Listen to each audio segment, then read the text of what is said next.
कृपया हमारे YouTube channel को सब्सक्राइब कर बेल आइकन के बटन को दबाइएगा।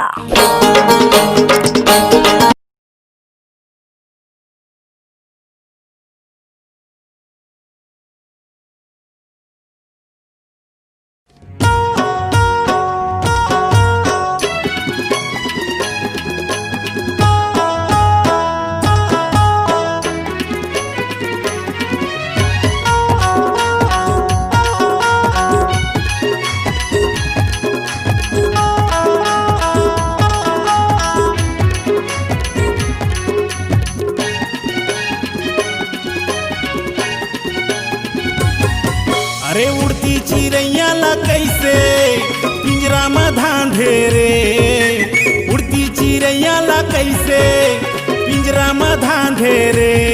मोला तोर तोर तोर माया डोरी में बांधे रे, मोला तोर तोर तोर माया डोरी में बांधे रे।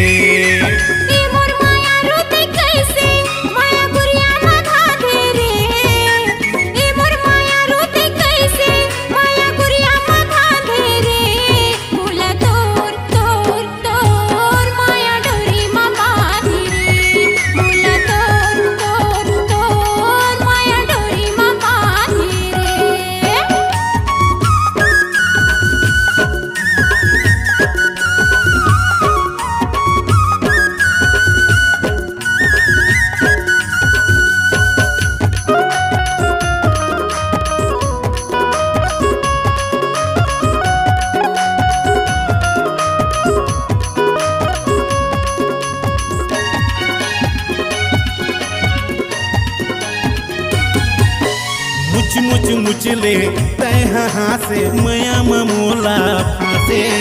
जिंदगी के दहरा मगा तोरे चिहावे आसे।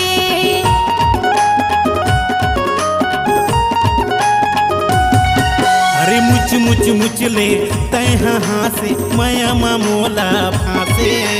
जिंदगी के दहरा मगा तोरे चिहावे आसे।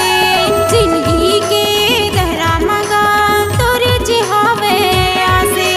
लुगरा के अचरा में तोर मोला कैसे छांद रे, लुगरा के अचरा में तोर मोला कैसे छांद रे। मोला तोर तोर तोर माया डोरी में बांधी रे। मोला तोर तोर तोर माया डोरी में बांधी रे।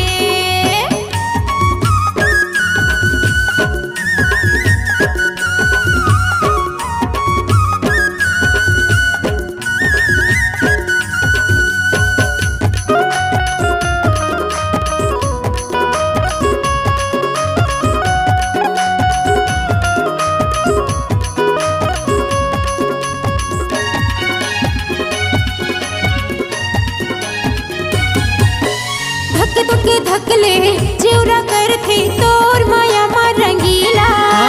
लटपट माँ दिन पहाथे कैसे बताओ तोला।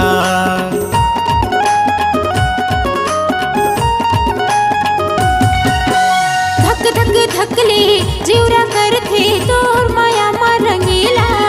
तो लटपट माँ मोर दिन पहाथे कैसे बताओ रे तोला।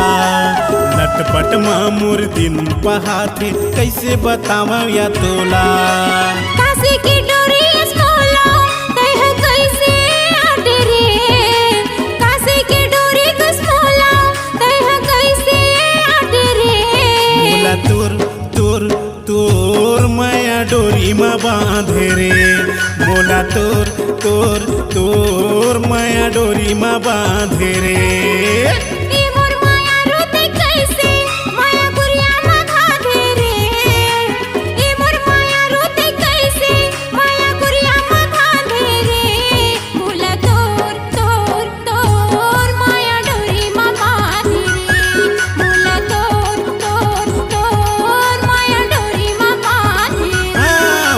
तोर तोर तोर माया डोरी में बांधे रे।